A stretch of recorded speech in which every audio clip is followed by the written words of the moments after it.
mean, do you think this was a kidnapping? Oh, I think something went very wrong inside the house, and that either she wasn't alive when something happened because there was blood.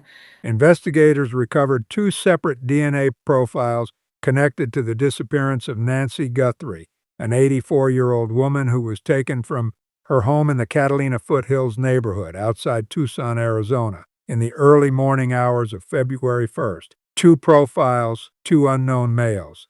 Neither one matched Nancy Guthrie. Neither one matched any member of her family. And neither one matched a single profile in the FBI's CODIS database.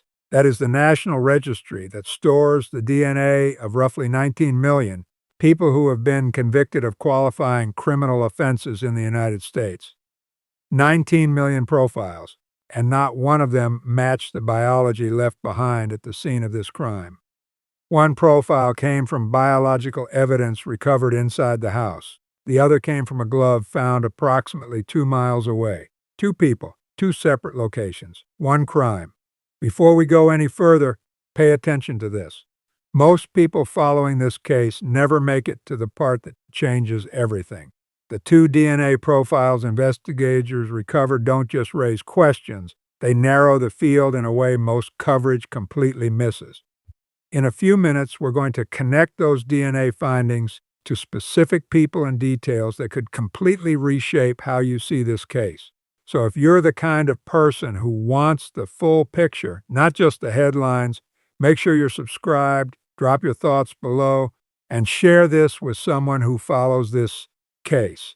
Because when the next major update and breakthrough happens, you do not want to be hearing about it after everyone else. That is not a working theory. That is physical evidence. And once you understand what that evidence requires, what it makes possible, and what it makes nearly impossible, the entire shape of this case changes. Nancy Guthrie is 84 years old. She is the mother of Savannah Guthrie, the co-anchor of NBC's Today Show, one of the most recognized journalists in American television. Nancy also has two other children, a daughter named Annie and a son named Cameron. By all accounts, Nancy is a woman of sharp mind and warm spirit. The Pima County Sheriff himself described her in those exact terms as a woman of great sound mind. She had lived in the same home in the Catalina Foothills for approximately 40 years. She knew her neighbors, she knew her routines, she felt safe. That changed on the morning of February 1st. At 1:47 a.m., the doorbell camera at the front of Nancy's property went dark. At 2:28 a.m., the Bluetooth connection to her pacemaker, the small implanted device that regulates her heartbeat, was severed, which investigators have said is consistent with her being moved out of range of her home's wireless network. The window between those two timestamps is 41 minutes. Someone, or more than one person, was inside Nancy Guthrie's home for 41 minutes in the middle of the night. Think about what had to happen inside that window. Nancy had to be located within the house. She had to be controlled. She had to be prepared for removal. And then she had to be physically guided through the home, out the door, and into a waiting vehicle, all without leaving behind a single piece of evidence that has yet led to an arrest. Now, here is what former FBI negotiator Chip Massey told reporters about that timeline. He said that controlling an elderly person while simultaneously managing the logistics of an exit, watching for movement outside, navigating an unfamiliar layout in the dark, moving toward a vehicle without being seen, is a coordination burden that a single person operating alone cannot reliably sustain. The sheriff himself has not publicly ruled out the possibility that more than one person was involved. The physical evidence, two DNA profiles at two separate locations, supports that same conclusion. Before February 1st, there was a surveillance campaign. The Pima County Sheriff's Department confirmed that the suspect or suspects had conducted reconnaissance in the area in the weeks prior to the night Nancy disappeared. On January 23rd, a figure was recorded walking backward past a home located 6.5 miles from Nancy's property. That detail matters more than it might sound. Consumer-grade security cameras, the kind that many families have mounted on their front doors and porches, use passive infrared sensors to detect motion. When the sensor detects body heat, it wakes a processor, the camera lens adjusts, and the device establishes a wireless connection before it can begin recording. That handshake takes roughly 1 to 2 seconds. A person walking toward a camera has their face captured in those opening frames. A person walking backward toward a camera never turns around until after the lens is already recording, which means the only image captured is the back of a jacket, or in this case, a hood. The figure on January 23rd understood that lag. He was physically using his own body to defeat the camera's timing. And when a dog barked nearby, a sudden, unpredictable sound, he did not spin around. He maintained his backward orientation. He suppressed the instinct to turn toward the noise because turning toward the noise would have turned his face toward the lens. 9 days later, on February 1st, the same individual, or someone wearing an identical Ozark Trail backpack with matching reflective strips, appeared on Nancy, Guthrie's porch. He was not walking backward this time. He approached calmly, directly, and he reached up and tapped the camera lens twice. Not frantically, not hurriedly, the way someone might tap a thermostat they walk past every morning. Measured, familiar. Body language experts who reviewed that footage used a specific term to describe how he moved through that space. They called it ownership behavior. 4 major broadcast networks, ABC, CBS, NBC, and CNN, independently confirmed through law enforcement sources that the suspect had visited the property on multiple occasions before the night Nancy was taken. The Pima County Sheriff's Department pushed back on that reporting, calling those claims speculative. 4 networks, 4 independent sourcing chains, all arriving at the same conclusion, and the sheriff saying no. That conflict has never been resolved publicly, and it matters. Now, what investigators have also confirmed is this. Nancy's essential medications were left behind on her kitchen counter. The sheriff stated that those medications manage conditions that, without daily dosing, can become life-threatening for a woman of her age and health history. 41 minutes inside that house, and whoever was there did not take them. If the goal was to keep Nancy alive long enough to collect a ransom, and a $6 million Bitcoin ransom demand was issued, the medication on that counter is the single most important item in the home. A ransom operation depends entirely on the hostage remaining alive. The medication was not touched. If you want to stay with this story as it develops, subscribe and turn on notifications. I will be back the moment there is more to report. But right now, there are 2 people whose connection to this case the evidence keeps returning to, and understanding who they are and what links them to each other changes the way every other detail in this investigation has to be read. Let us start with Tommaso Cioni. He is 50 years old, born in Tuscany, Italy. He has been married to Annie Guthrie, Nancy's eldest daughter, since 2006. That is nearly 20 years of marriage. 20 years of Friday night dinners at Nancy's table. 20 years of walking through her front gate, past her cameras, down her hallway. He teaches advanced placement biology at a charter school in Tucson. AP biology at the college level covers molecular genetics, PCR amplification, that is the laboratory technique forensic scientists use to process and replicate DNA from crime scene samples, and gel electrophoresis, the method used to create the genetic profile images that get entered into the FBI's CODIS database. His students learn, in a classroom setting, how DNA transfers between surfaces, what a forensic technician looks for, and what conditions make trace evidence difficult or impossible to recover. He is also the last confirmed person to have seen Nancy Guthrie alive. On the evening of January 31st, Tommaso drove Nancy home from dinner at his and Annie's house.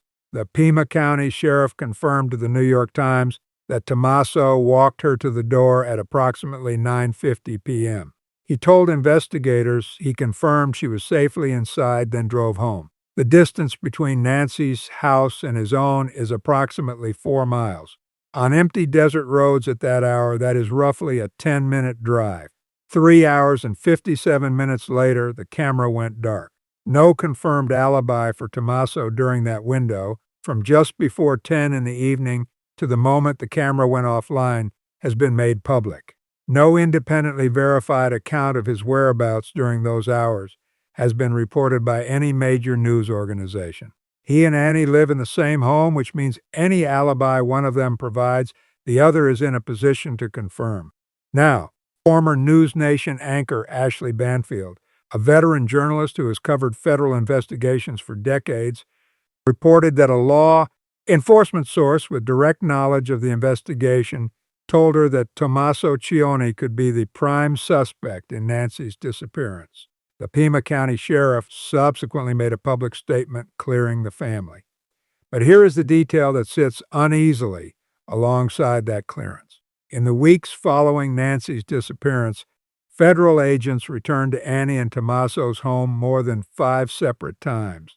They removed items in brown paper bags, the kind routinely used by investigators to preserve biological and trace evidence. Annie's vehicle was towed and impounded for examination. The septic system at the property was inspected. Security cameras were removed from the home. You do not conduct 5 separate returns to a property, remove a vehicle, and examine a septic system for people you have cleared and moved on from. Consider also what Tommaso would have known simply by virtue of being a member of this family for 20 years. He would have known the layout of Nancy's home, not just the general floor plan, but the specific location of each room, each hallway, each door. He would have known the position of every camera on the property. And critically, investigators later established that Nancy's Nest security cameras did not have an active cloud recording subscription. The cameras could detect motion and send an alert to a phone, but they were not continuously recording and storing footage to a server. The FBI ultimately had to partner with Google directly to recover residual data from back-end servers, fragments, not a continuous record. The only people who would have known that those cameras were, in practical terms, not recording are the people who spent regular time in that home, the people who helped Nancy with her technology, the people who saw those cameras every week and understood she was not paying for the storage plan that would have made them fully functional. The gate at the front of Nancy's property is a wrought iron security gate. In the FBI footage recorded on February 1st, the suspect passes through that gate without forcing it. No tool marks, no prying, no visible damage. Either Nancy had left it unlocked, possible for a woman who had felt safe in that home for 40 years, or it was left open by someone who was standing at that same gate 4 hours earlier saying goodnight. And then there is the question of timing. Nancy was taken on the specific weekend that Savannah Guthrie scheduled to travel internationally for NBC's coverage of the Winter Olympics. Olympic broadcasting assignments are determined and communicated to talent months in advance. If someone wanted to target Nancy during a window when her most prominent and resource-rich family member would be on the other side of the planet at minimum 11 hours by flight, who would know that travel schedule with enough precision to plan around it? A family member, someone who heard about the assignment across a dinner table. Now the suspect on Nancy's porch. The FBI's physical description: male, 5 feet 9 to 5 feet 10 inches tall, average build, dark clothing, ski mask, nitrile gloves, the thin, powder-free gloves used in medical and laboratory settings, and an Ozark Trail backpack with reflective safety strips. For the first several weeks of this investigation, online observers seized on one detail to argue that Tommaso Cioni could not be the man on that porch. They said he was approximately 6 feet tall, and the FBI's stated range topped out at 5'10". That gap, they argued, eliminated him. But his exact height has never been formally confirmed in any public record or official statement. And on March 2nd, when Tommaso appeared publicly for the first time in weeks, walking to the memorial outside Nancy's home alongside Savannah and Annie, something became visible that photographic analysis had already begun to suggest. Savannah Guthrie's height is publicly reported at 5 feet 10 inches. In the footage from that memorial walk, Tommaso is not noticeably taller than her. Frame-by-frame comparisons suggest he stands at or near her eye level. Some estimates place him at approximately 5 feet 9.5 inches, which falls within the FBI's stated suspect range. the measurement that was supposed to be the clearest argument against him may not hold. And that is where Dominic Aaron Lee Evans enters this investigation. Evans is 48 years old. He is an elementary school teacher living in the Tucson area, in or near the Marana district. He and Tommaso Cioni have been bandmates for 19 years. They have played together since 2007 in a band called Early Black, which they formed after finding each other through classified listings. Evans located a guitarist through Craigslist, and Tommaso responded to a listing in the Tucson Weekly. They recorded their debut album at Loveland Studios in late 2009. They titled that album Life, Love, Love, Murder. An album title is not evidence of anything, but it is a window into the sensibility of the people who chose it deliberately to represent their collective artistic identity. Evans is approximately 5 feet 9 inches tall. He has been photographed publicly with a mustache and goatee. That combination of height and facial hair matches the FBI's physical description of the suspect on Nancy's porch. Former FBI profiler Jim Clemente, reviewing the footage, identified what he believed was a tattoo or distinctive marking on the suspect's right wrist. In performance footage of Early Black that is publicly available online, observers have identified a marking on Evans's right wrist that they describe as consistent with Clemente's assessment. Every element of the FBI's physical description, height, build, facial hair, the possible wrist marking, corresponds to Dominic Evans. Evans told the New York Times that he had met Nancy Guthrie only once, at an Easter egg hunt in 2011. He said he learned about her disappearance from Instagram and reached out to Tommaso privately to offer support. He also told the Times that he spoke with investigators for approximately 40 minutes and has not heard from them since. 40 minutes is a preliminary conversation. It is not the kind of interview that involves forensic detail, the examination of phone records, or the reconstruction of movements across a specific 48-hour window. The fact that investigators have not returned to Evans for further questioning could mean they found nothing of interest. It could also mean they are building a case through means that do not require his cooperation. Cell tower records, vehicle tracking data, financial transaction histories, and genetic genealogy, which is the process of identifying unknown DNA by finding partial matches to distant relatives in public ancestry databases. The sheriff's public statement cleared the family, all siblings and spouses. Dominic Evans is not a sibling. He is not a spouse, he is a bandmate, and he has a criminal history in Pima County. Court records show entries for burglary, robbery, theft, embezzlement, and driving under the influence. Burglary, under Arizona law, is the unlawful entry into a structure with the intent to commit a crime inside it. Robbery is the taking of property from a person through force or the threat of force. The documented skill set in those records, entry, physical confrontation, taking, overlaps with the sequence of events that unfolded inside Nancy Guthrie's home on February 1st. Here is the forensic detail that matters most about those records. Neither DNA profile recovered from this case matched anyone in CODIS, the FBI's national database of 19 million offender profiles. For most people, a no match simply means they have never been arrested for a qualifying offense. But for someone with multiple felony convictions, the absence from CODIS requires a specific explanation. Arizona's DNA collection laws have changed several times over the years.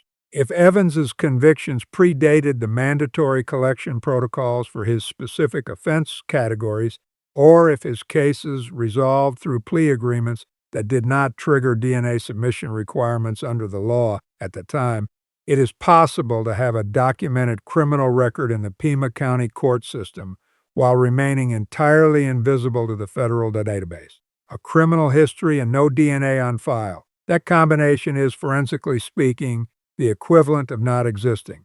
The ransom demand was $6 million payable in Bitcoin, not $5 million, not 10. 6. Legal and financial analysts who reviewed the demand noted that it is a precise figure, the kind of number that reflects knowledge of what a specific person can access in liquid assets, not a round figure a stranger would estimate. The FBI sent a small amount of cryptocurrency to the designated wallet as a trace measure. That wallet has shown zero activity since the moment it was created. If this were genuinely about money, someone would have moved those funds. Nobody has. That silence, the untouched wallet, the medications left on the counter, points toward a motive that was never about ransom at all. And if the money was never the point, then what the ransom demand was actually doing was directing investigators toward a financial explanation, while the actual motive remained 4 miles away, undisturbed. One of the ransom communications, according to reporting that has not been officially contradicted, contained a specific phrase. It referenced a Maine individual. Consider that language carefully. The word Maine has no meaning without subordinates. You do not describe yourself as the primary figure in an operation unless there are secondary figures operating beneath you. 2 words in a written communication that, if accurately reported, describe the architecture of the entire plan. Pull back for a moment and look at everything together. You have a 41-minute window in which someone entered the home of an 84-year-old woman, located her, controlled her, and removed her from the premises without triggering a single alarm or leaving behind evidence that has yet produced an arrest. You have 2 DNA profiles, 2 unknown males, recovered from 2 separate locations connected to the same crime, neither matching anyone in a database of 19 million people. You have a surveillance campaign that began weeks before February 1st, conducted by someone who understood consumer camera technology well enough to physically defeat its timing lag. You have a ransom demand precise enough to suggest intimate knowledge of the target family's finances. You have a Bitcoin wallet that has never been touched, and you have medication sitting on a kitchen counter that a genuine kidnapper, one whose plan depended on keeping the hostage alive, would never have left behind. Each of those details, examined alone, raises a question. Examined together, they suggest a framework, and that framework has 2 distinct roles. The first role is informational. Whoever planned this crime knew things that cannot be learned from the outside. They knew the camera positions. They knew those cameras were not actively recording to a cloud server. They knew the gate. They knew the layout of the home well enough to move through it in the dark.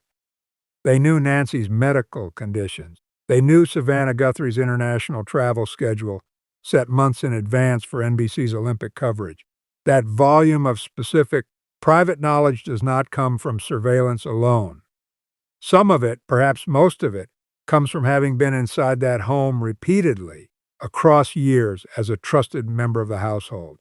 The second role is operational. Whoever physically entered the house at 1:47 a.m. on February 1st had a specific physical profile, 5'9" to 5'10", average build, facial hair, a possible marking on the right wrist, a criminal willingness to confront an elderly woman in the middle of the night and remove her from her home. That person left biological material at the scene and allegedly discarded a glove 2 miles away. That glove contained DNA from an unknown male, unknown to the database, but not potentially unknown to investigators who now have the profile and are working to identify it through genetic genealogy, the process of cross-referencing an unidentified DNA sample against publicly available ancestry databases to find a partial match with a distant relative, and then building a family tree forward until a living individual is identified. It is the same method that solved the Golden State Killer case in 2018 after investigators had searched for decades. 2 profiles means 2 family trees, 2 independent pathways to identification. The private laboratory in Florida that is reportedly processing the mixed DNA sample from inside Nancy's home is working toward a result that does not require anyone's cooperation, does not require anyone to confess, and cannot be outweighted. Now, what has been publicly confirmed about the investigation's direction? Federal agents returned to Annie and Tommaso Cioni's property more than 5 times. A vehicle was impounded, a septic system was examined, items were removed in brown paper bags. Tommaso Cioni was publicly named by a law enforcement source, as reported by Ashley Banfield of News Nation, as a potential prime suspect though no charges have been filed and he has not been formally named a suspect by any law enforcement agency. The Pima County Sheriff cleared the family publicly, but that clearance has never been accompanied by a specific explanation of what evidence or alibi produced it, and federal investigative activity at the family's property continued after that statement was made. Dominic Evans, Tommaso's bandmate of 19 years, spoke to investigators for 40 minutes. The sheriff's clearance applied to family members, siblings, and spouses. Evans is neither. He has a documented criminal history in Pima County that includes burglary and robbery. His physical description matches the FBI's profile of the suspect on Nancy's porch with a specificity that has not been publicly addressed by investigators.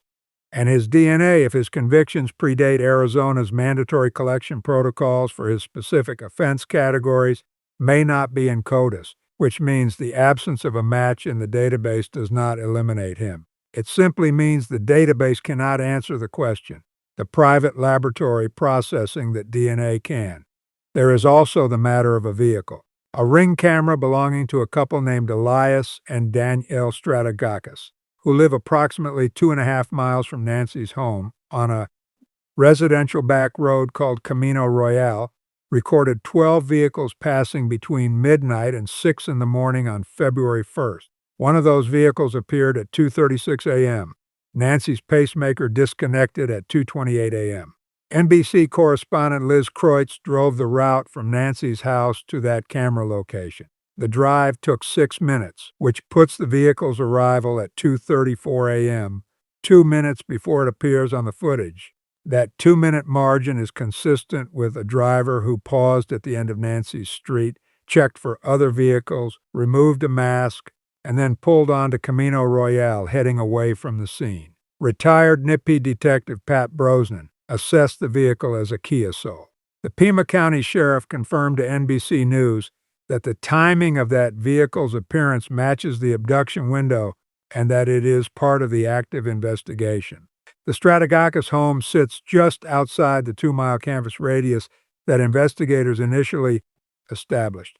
Law enforcement never knocked on their door. They came forward themselves after watching television news coverage and checking their own camera. That raises a question that has not been answered publicly. How many other cameras at 2 miles, 3 miles, 4 miles from Nancy's home captured footage from that morning that was never requested because the search perimeter stopped half a mile too short? The FBI has the Camino Royale footage. They know which direction that vehicle was traveling. They have not said. South on that road leads toward Interstate 19 and 60 miles further toward Rio Rico and the Mexican border, a corridor the FBI has confirmed, discussing with Mexican law enforcement through its sub-office in Sonora. West End leads toward the Tucson-area, where Dominic Evans lives. North leads toward Oro Valley, where Tommaso Cioni teaches. Each direction is a different story. The FBI knows which story the footage tells. The public does not yet. Former Nassau County Lieutenant Michael Gould told the Mirror that based on decades of statistical analysis of abduction cases, Nancy Guthrie's body will most likely be found within 2 to 5 miles of her home. He was careful to frame that as statistical probability drawn from case data, not a declaration. But if that assessment holds, and if the vehicle on Camino Royale at 2:36 a.m. stopped within that radius, at a wash, a trailhead, an abandoned structure, then the location where that vehicle stopped is likely the location where Nancy is. Here is where this case stands right now. No arrest has been made. No charges have been filed. Nancy Guthrie has not been found. Her family, Savannah Annie, Cameron, has been living inside an investigation that touches their closest relationships. Savannah has appeared publicly, visibly devastated, and has offered a $1 million reward for information leading to Nancy's safe return. That reward is payable in cash, with anonymous reporting accepted. What investigators appear to have, based on confirmed reporting, is this: 2 DNA profiles being processed through genetic genealogy, cell tower records from the relevant geographic area on the night of February 1st, 10,000 or more hours of surveillance footage collected across the investigation, vehicle tracking data, financial transaction records, and the footage from Camino Royale that places a specific vehicle in a specific location at a specific time consistent with the abduction window. None of that evidence requires anyone to sit in a room and answer questions. None of it requires a confession. Genetic genealogy does not ask permission. Cell towers do not negotiate. The math, as investigators have framed it, is collapsing around whoever left their biology inside Nancy Guthrie's home and inside that glove 2 miles away. What has not been answered, and what deserves to be said plainly, is whether Nancy is alive. The medication on the counter, the untouched ransom wallet, the absence of any proof of life communication, none of that points in an encouraging direction, but it has not been confirmed otherwise either. Her family is still asking, her community is still looking, and this investigation, by every public measure, is still moving. There are things we do not know. We do not know what the DNA results will show when the laboratory work is complete. We do not know which direction that vehicle on Camino Royale was traveling. We do not know what federal agents removed from the Cioni property in those brown paper bags. We do not know what the cell tower records place where, at what time. Law enforcement knows those answers. The public does not. And that gap between what investigators know and what has been made public is where this case currently lives. After everything you have just heard, I want to ask you one specific question. The ransom demand referenced a Maine individual. If that language accurately reflects the structure of this operation, and if it means what it appears to mean, who do you believe that phrase was describing and why? Tell me in the comments. I read every single one, and on a story like this, the observations from people who have been following the case closely matter more than you might think. If you want to be here when this story moves, when the DNA results come in, when an arrest is made, or when Nancy is found, subscribe and turn on notifications. I cover these cases as they develop, not just when they first break. There is more to come on this one. I'll see you when it does.